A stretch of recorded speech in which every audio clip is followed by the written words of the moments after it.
Oh no.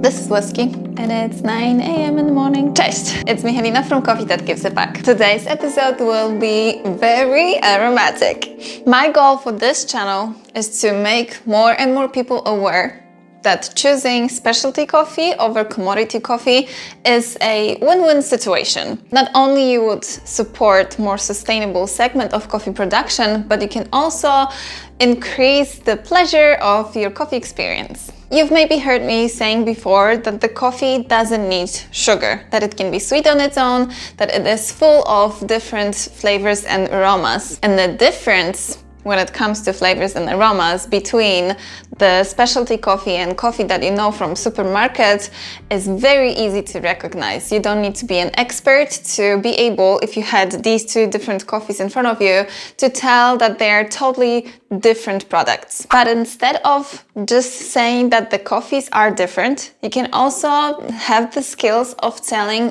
what is actually different between those coffees. My mantra and always go-to first base in coffee description is trying to figure out if there's any sweetness, acidity, and bitterness in coffee and find the balance between those three attributes. If you only give yourself a little bit of time and you focus on that aspect, very quickly you'd be able to notice that it increases the coffee tasting experience, but also you'd have less problem describing the coffee and you can just jump into the coffee conversations. But like I said, this is just base number one in coffee experience and you can take it way further. But I would just lie if I said that being able to notice, recognize, and then describe all the flavors and smells in coffee is a very easy task. Among coffee professionals, and not only coffee of course, there are people with highly developed sensory skills. But I bet it took them a long time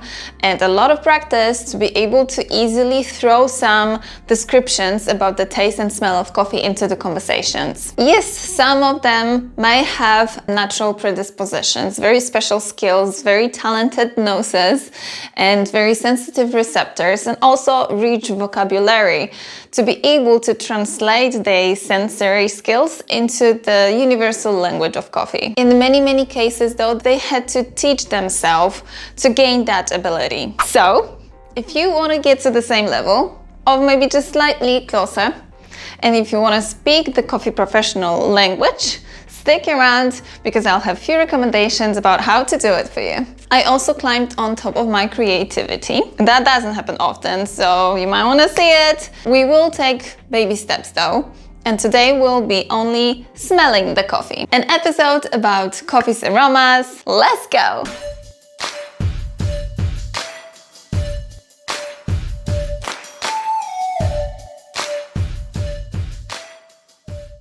First thing first, if you want for yourself be able to describe and recognize the aromas and tastes in coffee, you might get yourself so-called Coffee Flavors Wheel. You could use that very much so. It's been created by members of Specialty Coffee Association and World Coffee Research in order to help you getting the flavors that stay behind the coffee. By the way, flavor stands for not just what we can taste, but also what we can smell. It's a combination of both of those senses. I came across an article that in coffee you can find around 850 different flavors. 850 different flavors. And I can name and recognize like, I don't know, maybe 7. Anyway, that Coffee Flavor Wheel includes all of the aromas and taste found in coffee, not only the good ones, but also the not so good ones too. It is used as a very good tool to develop your sensory skills and a reference about the flavors in coffee, whether that it is happening during the professional coffee tasting or if you just brew yourself coffee in your home. It is divided on different colors and different groups. The biggest circles in the middle, they stand for the most general flavors. And then it's just up to you whether you want to move around a little bit further, and the more outside of the wheel you go, the more specific your descriptions are, or you just want to take it slow and stick into the middle of the wheel to be able to recognize very general descriptions. Most often, coffee is described in 5 different attributes. The first one will be the coffee's aroma. The second one is the flavor. Then we have body of coffee. The fourth one, depending on what article you're reading, it might be a different one, and it's either sweetness or acidity of coffee. However, I would use both of them in the same line, and on top of it I also add the bitterness, as I think these 3 work very nicely together, and it's all about finding the balance between them. So my fourth one will be another 3 little attributes, and the fifth one will be the aftertaste. They all very much intertwined, and their levels varies depending on the coffee. That is affected by different factors like roasting the coffee or natural characteristics of the origin, or even brewing method. This is so exciting! To be more aware consumer, to be able to recognize the quality of the product that you have, to appreciate your coffee more, to perhaps one day sign up for one of the coffee competitions, or just simply to gain another skill. These are your whys for learning how to get the ability to describe coffee by its attributes. Let's focus on the one that you come across first when it comes to drinking and tasting your coffee, the aroma. And so I said that we're gonna focus, because focus is my recommendation number 1. The aroma can be divided into different stages. You can find it in a dry coffee and in a wet coffee, and that refers to coffee state before it was in contact with water and after we brewed it. So sometimes it may smell very differently depending whether it's combined with water or not. And only if you really focus, you'll be able to recognize how your coffee smells. Unfortunately, nowadays we tend to eat and drink very quickly. Usually there is a TV, phone, or computer screen accompanying us while we eat and drink. And to be able to recognize what we can actually taste and smell, we need to turn all the distractions off. I know that it's not always possible, and I am also guilty of not always paying attention to what I have on the plate or in the glass. But I bet there are moments that you could actually put the phone away and sacrifice 5 minutes to think of what you eat and drink. It can be not only a very helpful step of getting the ability of recognizing the smells and tastes, but also a very healthy habit of sometimes resting. That's my opinion. And yes, I said what we eat and drink, and that refers to every meal and beverage that we consume. The taste and smells of everything around us can be reflected in coffee. So next time you eat your apple, sniff it good. And one day you'll be able to recognize the smell in one of your coffees too. Or you can get yourself an aroma kit. And here comes the thing. There are a few of them out there in the coffee market. They are beautifully made, prepared with tons of knowledge. They include between like 20 up to 100 different aromas. The product is usually turned into oil and they're kept in the cute little bottles. They come also with extra materials of knowledge in form of cards or different types of posters and descriptions, but they are expensive. If I'm honest, way too expensive for something that we can actually prepare in our kitchens too. Whoa! Last time I checked, one of the most common aroma kits out there in New Zealand costed over $500. And it only included 36 aromas. There can be more. $500, that's a lot of money. And now go ahead and have a look on the coffee flavor wheel. What's exactly on it? Black tea, nutmeg, cinnamon, whiskey, cupboard, earthy. I bet you can find the source of that smell. Yeah, there are flavors over there like this one here, isovaleric acid. Where would I find something like this? Like what that even is? Sounds like nothing I want to smell for sure. Where's my whiskey? Okay, so I actually Googled that and we know all what that is. We all know that smell. I don't want to have it in my kit. Maybe you want to, if you do, then you Google it yourself. Anyway, for me it's clear that I'm not gonna buy one of those things. I will make my own aroma kit. And don't get me wrong, I'm not discouraging you. I'm not saying here, don't buy aroma kits, because if you want to, feel free to do it. They're probably great too.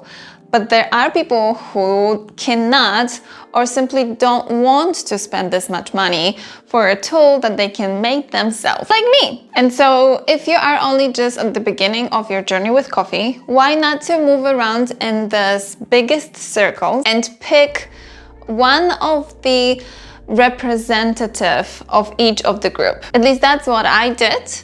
And so from green/vegetative flavors, I went for olive oil. A group of sour fermented was represented by whiskey. Pineapple was my choice for fruity. Floral part became a black tea. For sweet parts, I've chosen maple syrup. In the group of nutty/cocoa, I went for dark chocolate. Also very nice choice. Anise became the representative of spices. When it comes to roasted grain was my choice. And from others, which is a group of mostly not too nice flavors, I had to find myself something moldy. And just for fun, for slightly bigger challenge, I can say that, challenge. I threw a few other flavors, and that was cinnamon, vanilla, raisin, and lemon. I made a list. Each of the flavor had its numbers, and I only left the letter number on the little bottle that I got. Voila, couldn't be easier. And so now what? Do I just sit there and smell it? Yes.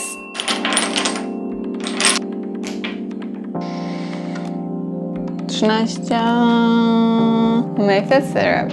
If I had them from the professional kit, probably I would have this advantage of having them all in one state. So perhaps like essential oil. They would also probably come in a non-see-through jar, which would also give me the less chances of cheating a little bit, because with this one that I have, you can actually see what's in there. But I can simply close my eyes because I don't want to cheat. I don't want to know what's in there. I made it because the whole point of creating something like this is to learn the smells. You can cover your eyes. You can also get yourself a non-see-through bottle. These were just in my cupboard, so I used them, but I could also cover them in some fabric and I wouldn't be able to tell what's inside. But I'm just lazy. And then I know that it sounds simple. I know what I was mixing. I know what to expect. They are very common fragrance, but it's not as easy as you think. Lemon.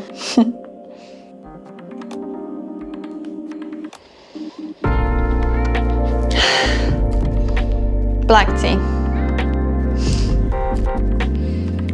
10. Black tea. Pineapple. Olive oil. That smells like some hand cream.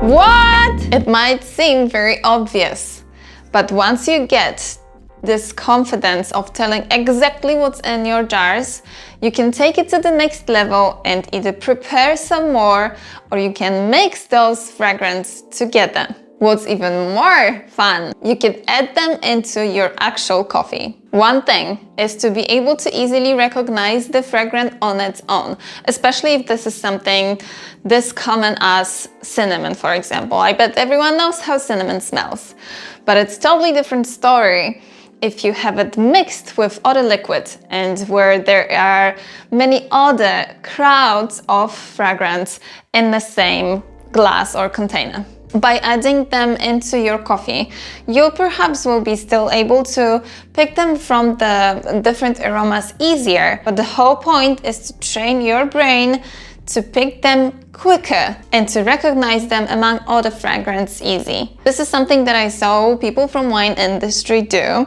Seems like a great tool to develop the sensory skills, and I don't know why it's not that popular in coffee world. I found it fun.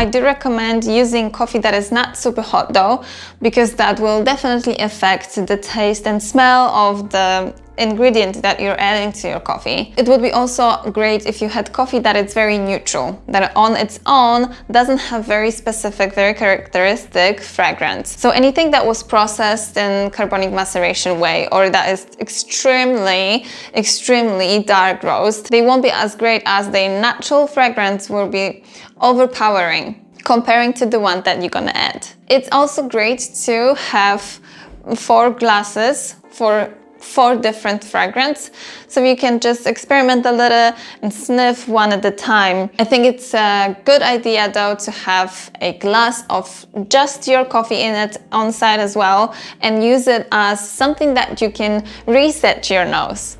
It's like with the perfumes.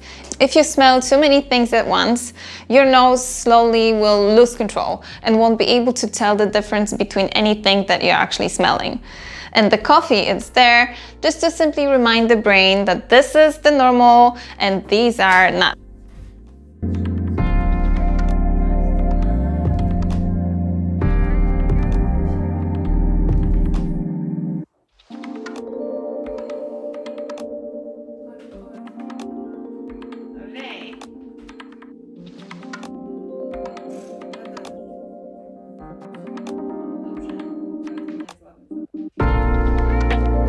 It's worth mentioning that, of course, the fragrance in your little jars, in your little bottle, with time will fade. They won't be as intense at the start of the preparation.